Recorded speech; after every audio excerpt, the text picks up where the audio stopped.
Selamat pagi para saudara dan saudari. Kita berjumpa lagi dalam Renungan Kelana Sabda edisi hari Selasa tanggal 1 Desember 2020. Renungan ini kita renungkan bersama diambil dari Injil Lukas pasal 10 ayat 21 sampai 24. Pada waktu itu bergembiralah Yesus dalam Roh Kudus dan berkata, "Aku bersyukur kepadamu, Bapa, Tuhan langit dan bumi, karena semuanya itu Engkau sembunyikan bagi orang bijak dan pandai, tetapi Engkau nyatakan kepada orang kecil. Ya Bapa, itulah yang berkenan di hatimu.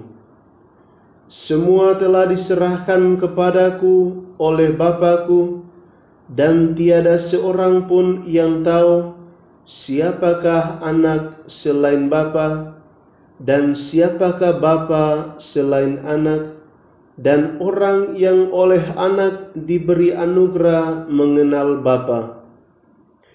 Sesudah itu berpalinglah Yesus kepada murid-muridnya dan berkata, "Berbahagialah mata yang melihat apa yang kalian lihat. Sebab aku berkata kepadamu, banyak nabi dan raja ingin melihat apa yang kalian lihat, namun tidak melihatnya, dan ingin mendengar apa yang kalian dengar, namun tidak mendengarnya." Para saudara dan saudari yang terkasih, guru di sekolah akan senang dan bergembira ketika melihat banyak muridnya pintar dan nilainya di atas rata-rata. Ia bersukacita dan puas dengan keberhasilan anak didiknya. Sebaliknya, ada guru yang kecewa, marah dan putus asa ketika murid-muridnya tidak pintar dan mendapat nilai kebanyakan di bawah rata-rata. Guru merasa gagal, malas, dan semangat mengajarnya pun menurun. Di wajah gurunya tidak memperlihatkan sukacita dan kegembiraan, apalagi untuk bersyukur. Apa yang dialami oleh guru-guru itu wajar sebagai manusia.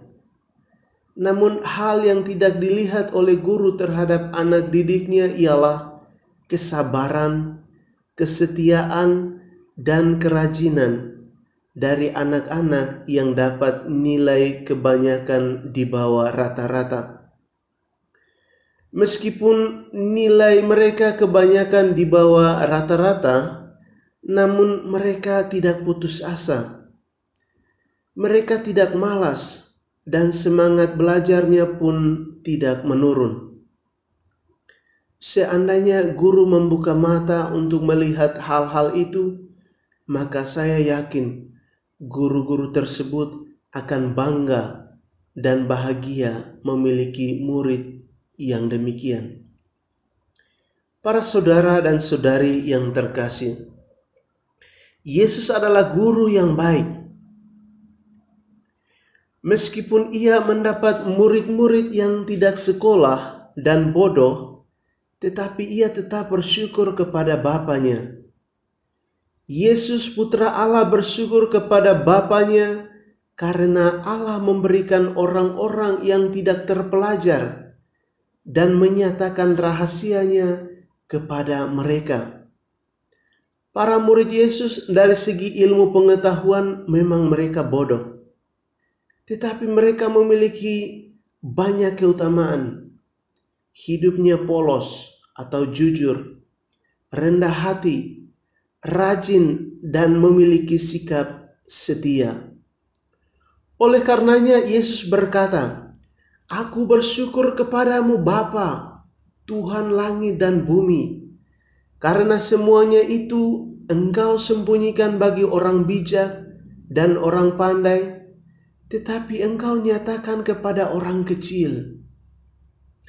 Yesus bersyukur dan bersukacita pertama-tama karena Bapanya di surga telah mengaruniakan pengertian mengenai kebenaran rohani kepada orang-orang kecil yang memiliki sikap rendah hati dan mampu menerima kebenaran yang disingkapkan dalam firman-Nya, dan bukan kepada orang yang menganggap dirinya bijak dan sangat cerdas. Sebab itulah yang berkenan di hati Bapanya di surga. Para saudara dan saudari yang terkasih, Yesus mengajarkan kepada kita untuk senantiasa bersukacita dan bersyukur kepada Allah. Ungkapan syukur adalah salah satu sikap orang yang rendah hati. Orang sadar bahwa segala sesuatu yang diperolehnya bersumber dari Allah semata. Allah lah yang menganugerahkan kepintaran, kebijaksanaan, dan segala yang baik. Oleh karena itu kita tidak boleh menyombongkan diri atas semua kebaikan. Dan Santo Fransiskus dari Assisi mengatakan, jangan seorang pun menyombongkan diri, tetapi sebaliknya berbangga dalam salib Tuhan. Kalaupun engkau arif, bijaksana, memiliki seluruh pengetahuan, ataupun engkau mampu menafsirkan segala macam bahasa, atau engkau lebih kaya dari semua orang, memiliki kuasa untuk mengusir setan, dan meskipun engkau dapat menyalami perkara-perkara surgawi dengan cermat, engkau tetap tidak dapat berbangga atas semuanya itu. Semuanya itu tidak termasuk dirimu dan sama sekali bukan milikmu. Maka atas semuanya itu engkau tidak dapat berbangga sedikit pun. Kita dapat berbangga atas kelemahan-kelemahan kita dan setiap hari memikul salib Tuhan kita Yesus Kristus. Karena itulah yang berkenan di hati Allah Bapa di surga. Semoga